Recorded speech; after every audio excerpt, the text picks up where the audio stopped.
மன உடைச்சல், டிசப்பாயின்மெண்ட். ஏன் கிறிஸ்தவர்கள் அணிந்து போகிறாங்க? அவங்க எதிர்பார்த்த காரியம் நடக்கல. நல்லா பாருங்க, ஒரு காரியத்தை உபவாசம் எடுக்கிறோம், ஜெபிக்கிறோம், அற்புதம் நடக்குமா? தேவன் சுகமாக்குவாரா? தேவன் விடுதலாக்குவாரா? தேவன் பேசுவாரா? ஆஸ்வதிப்பாரான்னு சொல்லி நம்ம உபவாசம் போட்டு ஜெபிக்கிறோம். இந்த சில பேர் வைராக்கியமா 40 நாள் தான் உங்களுக்கு டைம் தர ஆண்டவருவாங்க. we can't demand with the Lord. அப்ப சில பேர் ஜெபிக்கிறீங்க, காரியத்தை எதிர்பார்க்குறீங்க, நடக்கல. என்ன பண்றீங்க? மன உடைச்சல். நீங்க யோசிக்கிறீங்க, நாங்க ரட்சிக்கப்பட்ட புதுசுல கேட்ட உடனே ஆண்டவர் செஞ்சார, கேட்ட உடனே அதிசயங்கள்லாம் நடந்துச்ச, இப்ப ஏன் நடக்க மாட்டுது? இப்ப ஏன் தாமதிக்குது? Many Christians lose their fire because of disappointment. You feel that God is not hearing your prayer. உங்க ஜெபத்தை ஆண்டவர் கேட்கறது இல்ல, ஜெபிச்சாலாம் ஒண்ணும் நடக்காது. அதனால நிறைய பேர் ஜெபிக்கிறதே கிடையாது.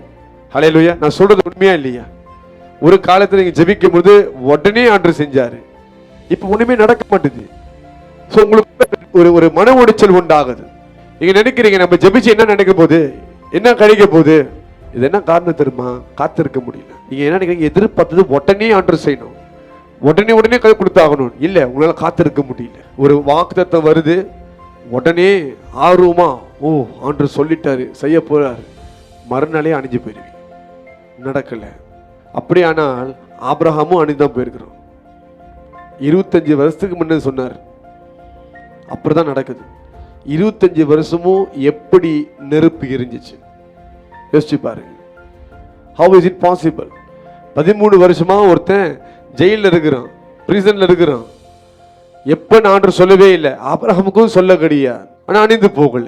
அன்னைக்கு ஆண்டவர் உடனே எவிரோப்பி பார்க்க போகல, கொஞ்ச நேரம் சாட்சியை கேட்கிறார். Sometimes God stay longer in your problem instead of immediately giving solution for it. சில பிரச்சனைகளை நீடிக்க வைக்கிறார். ஏன் தெரியுமா? உடனே கொடுத்த அருமை தெரியாது. அந்த நீடிக்கிற காலத்துல தான் நீங்க அப்படியே டென்ஷன் ஆகுறீங்க. எப்பயோ சொன்னீங்க பிளஸ் பண்றேன்ட்டு, எப்பயோ சொன்னீங்களான்ட்டு.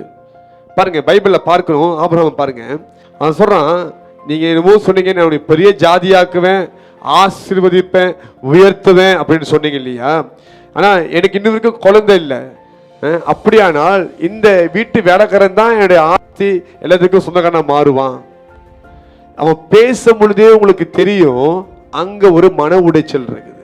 நீங்க வாக்குத்தத்தம் பண்ணுது ஒரு 20 வருஷத்துக்கு முன்பாக. ஓகே, கிட்ட இந்த காரியம் எப்பன்னா பிள்ளை பிறக்க ஒரு 5 வருஷம் இருக்குன்னு வச்சுக்கோ. ஓகே, இப்போ 20 வருஷம் ஆச்சு. ஒரு எக்ஸாம்பிள் தரேன், 20 இயர்ஸ் ஆச்சு.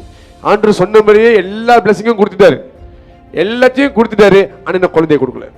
அங்க எழுதப்பட்டிருக்கு, ஆனாலும் ஆண்டவரே இதெல்லாம் யாருக்கு போக போகுது? யாரைய வாரிசா இருக்க முடியும்? அங்க ஒரு மன உடைச்சல். பைபிள் எழுதப்பட்டிருக்கு விசுவாச தகப்பன் என்று சொல்லி. ஆனா இந்த விசுவாச தகப்பனும் ஒரு காலகட்டத்தில் அணிந்து போகிறான், அவனும் அணிந்து போகிறான். ஹல்லேலூயா. மன உடைச்சலுக்குள்ள நுழையறான். இன்னைக்கு நம்மளோட வாழ்க்கை தான் காத்துட்டு இருக்கிறோம். எப்ப நம்மளுக்கு தெரியல, நம்ம திட்டமிட்டதை போல நடக்கல. Things are not going as we plan. If you say எனக்கு மட்டும்தான் இப்படி நடக்குதுன்னு நினைச்சீங்கன்னா, பைபிள் இருக்க 100% ஆட்களுக்கு அதான் நடந்துச்சு. They are supposed to be frustrated with the Lord. ஏன்னா அவங்க போற பிளான் படி நடக்கல, அவங்க நியமித்த டைம் படி நடக்கல. ஆபிரகாம் நினைச்சான், ஆண்டவர் இன்னைக்கு சொன்னா அடுத்த வருஷம் இன்னும் 10 மாசம் பிள்ளை பிறந்துடும். பார்த்தா 20 வருஷம் ஆச்சு, 20 வருஷம் ஆச்சு, இன்னும் பிள்ளை பிறக்கவே இல்லை. இன்னைக்கு எத்தனை காலமானாலும் ஆபிரகாமின் தேவன், சொல்லுங்க, ஆபிரகாமின் தேவன், விசுவாச தகப்பன், தேவனுடைய சிநேகிதன். அந்த மனுஷன் இல்ல, உயிரோட இல்ல, தேவனோட இருக்கிற இல்லைன்னு சொல்ல. ஓகே, இருந்தும் உலகம் எங்கும் ஆபிரகாமுக்கு ஒரு ஸ்பெஷல் மரியாதை இருக்குது. என்ன காரியம்? அந்த லெங்க்தை பாருங்க, 25 years. That was the price he paid for this. அதுதான் செலுத்தின வேலை. எவ்வளவுக்கு உன் பாடுகள், உன் பிரச்சனைகள் நீடிக்குதோ, ஆபிரகாம் நினைச்சிருக்கலாம்ல, ஏன் இப்படி தாமதிக்குது, ஏன் இவ்வளோ லேட் ஆகுது? நான் ஜெபிச்ச அபிமெலேக்கு கூட பிள்ளை பொறுக்குத, அவன் வீட்டு அவன் ஊர்ல இருக்க கண்ணுக்குட்டி கூட குட்டி போடுத, எனக்கு ஏன் ஒரு குழந்தை இல்ல? ஒருவேளை ஆண்டவர் என்னை கைவிட்டாரோ, நான் ஏதோ தப்பு பண்றேனோ, ஏதோ ஒன்று சரியில்லாம இருக்குதோ, ஏன் எனக்கு முன்னாடி லேட் ஆகுது? இல்ல ஆண்டவர் எனக்கு செய்யாம போயிருவாரோ? எரிச்சல் ஆகியிருப்பான். ஆமாவா இல்லையா?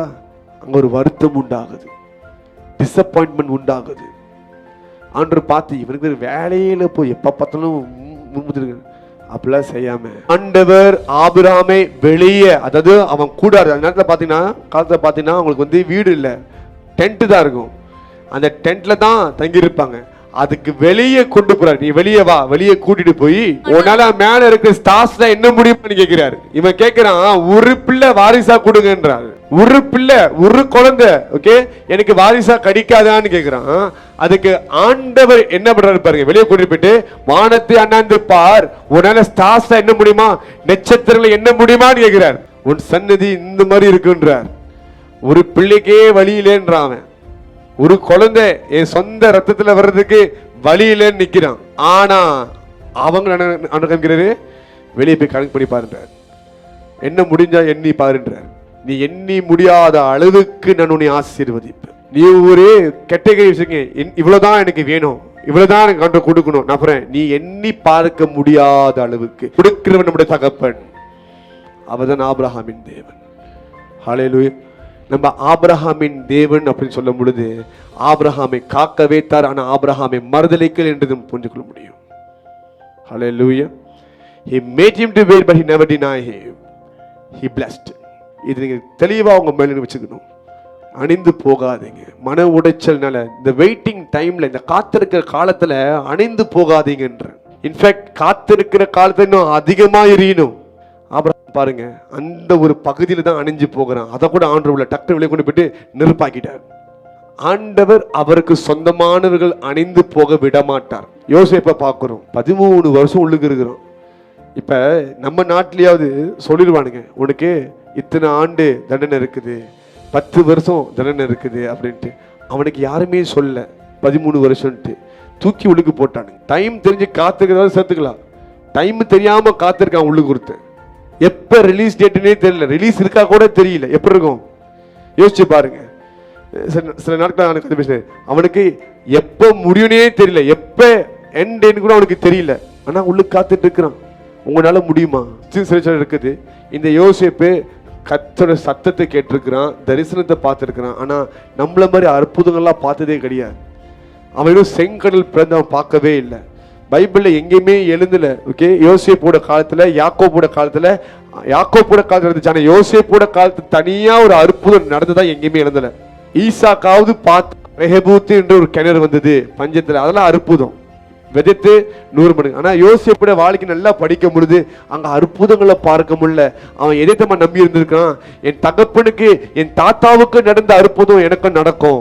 ஒருவன் ருசித்தையே பார்க்காம கத்திருக்க அப்படி நம்பிக்கையா காத்திருக்கான நம்மளா இன்னும் அதிகமாய் காத்திருக்கணும். நம்ம செய்யறதே கிடையாது. நம்ம எல்லாமே அற்புதங்களை பார்த்திருக்கிறோம், பரிசுத்த ஆவியை உணர்ந்து இருக்கிறோம். But this man haven't tasted any miracle in his life. அப்ப 13 வருஷம், ஓகே, சத்துரு எப்படி குழப்பிருப்பான்.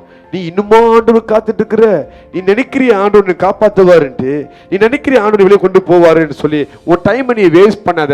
பேசாம அந்த ஸ்திரீ கூப்பிடும் போது நீ போயிருந்திருக்கலாம், இந்நேரத்துக்கு இவ்வளவு கஷ்டப்பட்டிருக்க மாட்டேன், வருத்தத்தை கொடுத்திருப்பான் உங்களுக்கு. இதெல்லாம் உன் மைண்ட்ல ஓடி இருக்கும்.